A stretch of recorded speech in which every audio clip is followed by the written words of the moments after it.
Hello दोस्तों, कैसे हैं आप सभी। उम्मीद करता हूं दोस्तों आप सब बेहतर होंगे। स्टडी आपकी धमाकेदार चल रही होगी। फ्रेंड्स, कल के वीडियो में हमने देखा था, फर्स्ट वीडियो आपका था जिसमें हम तैयार कर रहे हैं हिंदी से रिलेटेड आपकी वर्णमाला A to Z चीज़ें हम तैयार करेंगे। तो कल जो आपका रह गया था उससे आज के इस वीडियो में, सेकेंड वीडियो में कवर करने की कोशिश करेंगे हम लोग। तो शुरू करेंगे दोस्तों वीडियो को, और वीडियो को स्किप मत कीजिएगा, लास्ट तक पूरी चीज़ें वॉच कीजिएगा और धुआंधार यूपीटीटी 2023 के लिए प्रिपरेशन कीजिएगा। इसके साथ आपका सुपर टेट कभी भी आ सकता है, तो सुपर टेट की भी तैयारी किए रहिए। पता नहीं कब आपका नोटिफिकेशन आ जाए, तो एकदम से प्रिपेयर रहिए, ठीक है। बढ़ेंगे दोस्तों वीडियो में और चीज़ें देखेंगे, प्यार से सारी चीज़ों को समझेंगे। आपका क्या है, आपका बचा था स्वरों तथा व्यंजनों का उच्चारण स्थान। उच्चारण स्थान ये बहुत आपका 3 से 4 नंबर में क्वेश्चन इसमें से पूछा जाता है। अब कैसे पूछा जाएगा ये मैं आपको बताने वाला हूँ। देखिएगा, स्वर आपके जो आ है और आपके व्यंजन जो का वर्ग है उसका उच्चारण स्थान दोस्तों कंठ से होता है, ठीक है। ये कंठ से होता है आपका जो का वर्ग है, ठीक है। और आ इसका उच्चारण स्थान क्या है, आपका कंठ है, ठीक है। इतना तैयार हो गया। फिर आपका जो चा वर्ग है इसका दोस्तों उच्चारण स्थान यानी आपका चा, छा, जा, झा और या, और ई यानी छोटी ई हम जिसे बोलते हैं और बड़ी ई बोलते हैं, तो ई और चा वर्ग ये आपका तालु हो जाएगा उच्चारण स्थान। फिर बात करते हैं दोस्तों, क्या टा वर्ग आता है। भाई 5 वर्ग होते हैं, तो का, फिर चा, फिर टा वर्ग जो है आपका, जिसमें टा, ठा, डा, ढा और अड़ा, और ये आपका इसका उच्चारण स्थान क्या होता है, टा वर्ग। पूछ लेगा दोस्तों इसमें से कौन सा मूर्धा से उच्चारित होता है, ऐसा करके क्वेश्चन आ सकता है। या टा का उच्चारण स्थान क्या है, ठा का उच्चारण स्थान क्या है, ऐसे क्वेश्चन पूछ लेगा तो आपका मूर्धा हो जाएगा। अब मूर्धा दोस्तों क्या होता है, बहुत सारे लोगों को कन्फ्यूजन होती, मूर्धा क्या होता है। जिन वर्णों को दोस्तों बोलते समय जीभ जो है आपके तालु से ऊपर के भाग को टच करती है, टा बोल के देखिए, तालु से ऊपर के भाग को टच करे, स्पर्श करे, उसे क्या बोलते हैं, मूर्धन्य बोलते हैं। तो ये उच्चारण स्थान टा का दोस्तों क्या हो गया, टा वर्ग जो है जिसमें आपके टा, ठा, डा, ढा, ड़ा हैं, इनका आपका स्थान जो है वो मूर्धा होता है। फिर आते हैं हम ता वर्ग पे, ठीक है, जिसमें ता, था, दा, धा, ना होता है। ये दोस्तों आपके दंतीय होते हैं, ठीक है, ये दंतीय होते हैं। ता बोलिए, जीभ जो है आपके दांतों को स्पर्श करेगी। था बोलिए, दा, धा, ना, इसमें से कोई बोलते हैं तो जीभ हमारी क्या है दोस्तों, आपके दांतों को स्पर्श करती है, इसलिए इन्हें दंतीय बोलते हैं, ठीक है। दंत से इनका स्थान होता है उच्चारण स्थान। फिर आपका लास्ट जो वर्ग है, अंतिम वर्ग है पा वर्ग, जिसमें आपके पा, फा, बा, भा और मा, इनका दोस्तों उच्चारण स्थान ओठ होता है। क्योंकि जब हम पा, फा, बा, भा, मा बोलते हैं तो हमारे होंठ चलते हैं, इसलिए इनका उच्चारण स्थान आपका ओष्ठ है, ठीक है। अब कंठ तालु ए आए जो है वो आपका कंठ तालु हो जाएगा, और ओ आओ क्या हो जाएगा दोस्तों, कंठोष्ठ। ओ आओ याद रखिएगा कंठोष्ठ होते हैं, और ए आए आपका कंठ तालु होते हैं। तो इतनी चीज़ें तैयार कर लीजिएगा। अब बात करें दोस्तों अंतस्थ व्यंजन की, तो अंतस्थ व्यंजन दोस्तों 4 होते हैं आपके, या, रा, ला और वा। और इसी में मैं आपको बता दूं ऊष्म व्यंजन आपके होते हैं शाखा, शाहा, यानी आपका तालव्य वाला सा, और इधर आपका दंतीय सा, और एक ये आपका मूर्धन्य सा, और ये हा आपका, ये क्या होते हैं दोस्तों, ऊष्म व्यंजन होते हैं, ठीक है। तो फिलहाल हम आगे बात करेंगे अभी इस पर। इतनी चीज़ें यानी उच्चारण स्थान अच्छे से तैयार कर लेंगे, क्योंकि 3 से 4 नंबर का क्वेश्चन इसमें से पूछा जाता है। अब दोस्तों बढ़ेंगे वीडियो में आगे और देखेंगे व्यंजन पे हम डिस्कस करेंगे।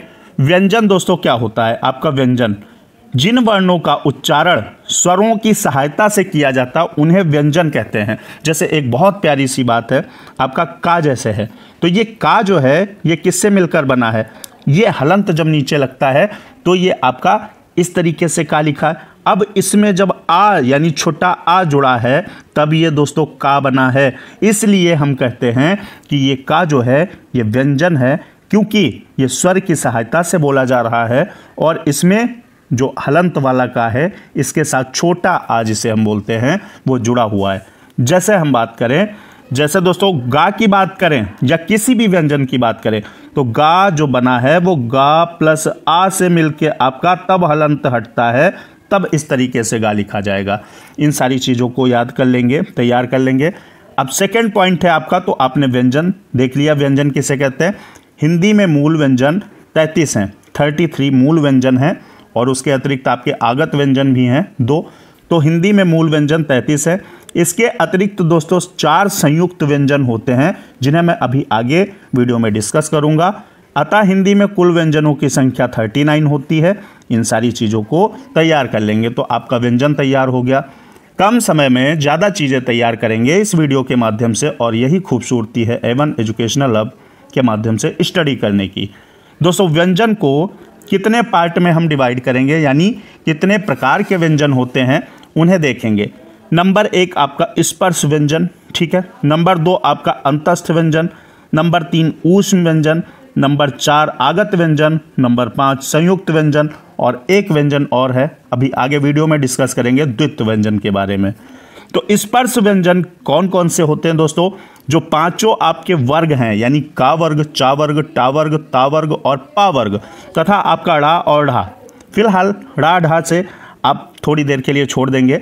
5 वर्ग यानी का, चा, टा, ता, प, यानी का से लगाकर माँ तक जो वर्ण हैं उन्हें स्पर्श व्यंजन कहते हैं, क्योंकि इनको बोलते समय इनके उच्चारण में दोस्तों जीभ जो है मुख के किसी ना किसी भाग को स्पर्श करती है, इसलिए इन्हें स्पर्श व्यंजन कहते हैं। ठीक है, एक बात क्लियर हुई। 5 वर्ग आपके स्पर्श व्यंजन कहलाते हैं।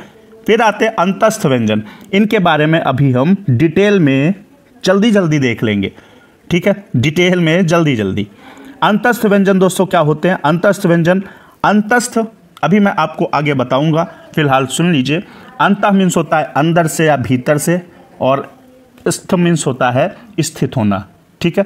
तो ये जब आपके वर्ड बोले जाते हैं तो आवाज़ अंदर से निकलती है, यानी अंतस्थ व्यंजन जो हैं वो आपके संख्या में दोस्तों 4 होते हैं। और अंतस्थ व्यंजन होते कौन से हैं, या, र, ला और वा, ठीक है। ये सारी चीज़ें तैयार कर लेंगे। अंतस्थ व्यंजन आपका हो गया। अब ऊष्म व्यंजन की अगर दोस्तों बात करें तो ऊष्म व्यंजन आपके शाखा शाहा हैं, चाहे आप सा सा सा पढ़ सकते हैं, ये आपका तालव्य है, ठीक है, ये आपका तालव्य है, और ये आपका मूर्धन्य है, इसे शा बोला जाएगा। जीभ जो है ताल से ऊपर के भाग को टच करेगी, ये जो आपका ये पा बना के जो सा बनता है इसमें, इसको उच्चारित करने में, और ये आपका दंतीय है, ठीक है। यहाँ से हा जो है ये भी आपका ऊष्म व्यंजन है। इनकी संख्या दोस्तों कितनी होती है, 4 होती है। अब ऊष्म व्यंजन वे व्यंजन होते हैं जिनको बोलते समय वायु रगड़ खा के गर्म हो जाती है। ऊष्म का मतलब ही है गर्म होना, गर्म, ठीक है। तो इन वर्णों के उच्चारण में हवा जो है, वायु जो निकलती है वो ऊष्म यानी गर्म होकर निकलती है, इसलिए इन्हें ऊष्म व्यंजन दोस्तों बोला जाता है। ये भी आप ध्यान रखेंगे। आगत व्यंजन 4 नंबर। आगत व्यंजन की दोस्तों अगर हम बात करेंगे तो आगत व्यंजन आपके जा और फा, ठीक है, इसे जा नहीं बोलेंगे, जा जा, ठीक है। तो जा और फा आपका आगत व्यंजन हो जाएंगे, और ये इनकी संख्या 2 है। इन चीज़ों को याद रखेंगे। संयुक्त व्यंजन की अगर दोस्तों बात करें तो संयुक्त व्यंजन की संख्या जो है वो 4 है। कौन कौन से, आपका शा और पित्रा, ज्ञा और श्र, ये आपके संयुक्त व्यंजन होते हैं। तो इन सारी चीज़ों को बेहतरीन तरीके से दोस्तों उम्मीद करता हूँ आपने तैयार कर लिया होगा। अब इनके बारे में ज़रा हम डिटेल से पढ़ लें ताकि ज़िंदगी में दोबारा कभी भूलें ना, ठीक है। बढ़ेंगे, देखेंगे दोस्तों। स्पर्श व्यंजन आपका पहला व्यंजन जो है वो स्पर्श है।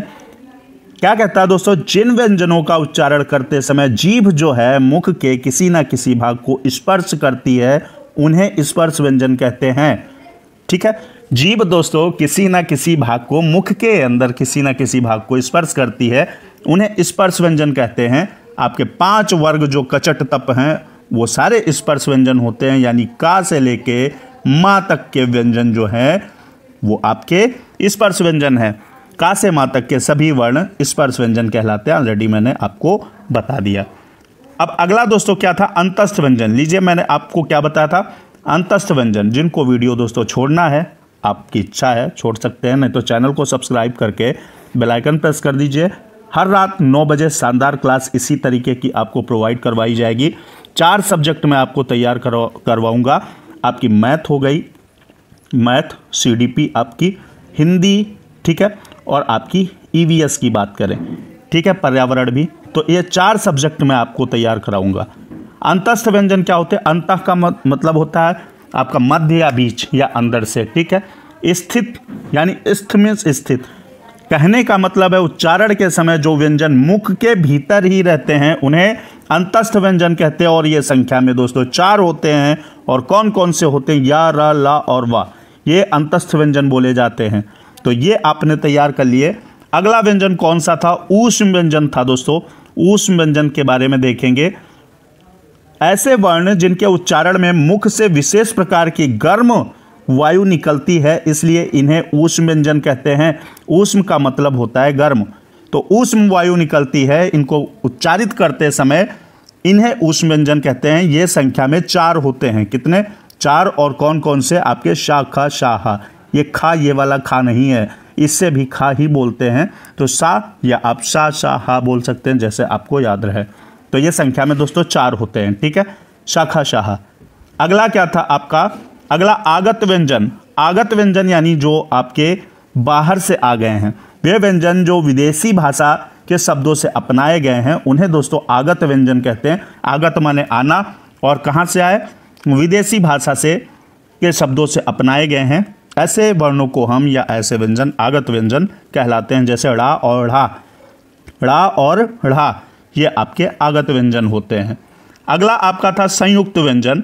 और संयुक्त व्यंजन क्या है? ये क्या होता है दोस्तों? 2 भिन्न भिन्न व्यंजनों के परस्पर संयोग से बनने वाले व्यंजनों को संयुक्त व्यंजन कहते हैं। संयुक्त व्यंजन दोस्तों किसे कहते हैं? याद कर लीजिएगा, बहुत पूछा जाता है। 2 भिन्न भिन्न व्यंजनों के परस्पर संयोग से बनने वाले व्यंजनों को संयुक्त व्यंजन दोस्तों कहते हैं। जैसे आपका छा, त्रा, ज्ञा और श्रा। तो ये छा जो है ये का प्लस शा से मिलकर बनता है, का धन शा। और त्रा की बात करें तो ता धन रा से मिलकर त्रा आपका बनता है। और जा और या से मिलकर के आपका ज्ञा बनता है। और शा, रा से मिलकर के आपका श्रा बनता है। ये सारी चीज़ें तैयार कर लेंगे।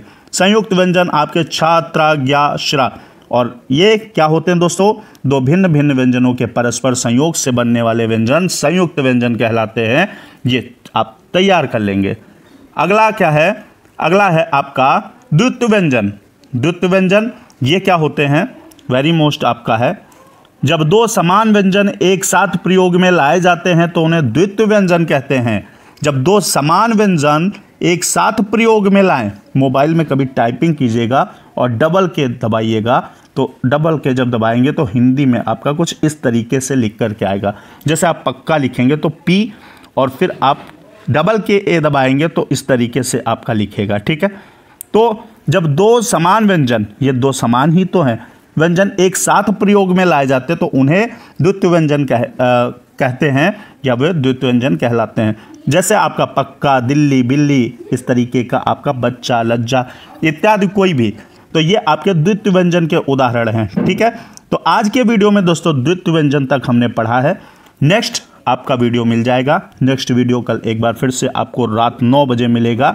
चैनल को सब्सक्राइब कर लीजिएगा, बेल आइकन प्रेस कर लीजिएगा, वीडियो को लाइक कर दीजिएगा। मिलते हैं कल एक बार फिर से दोस्तों।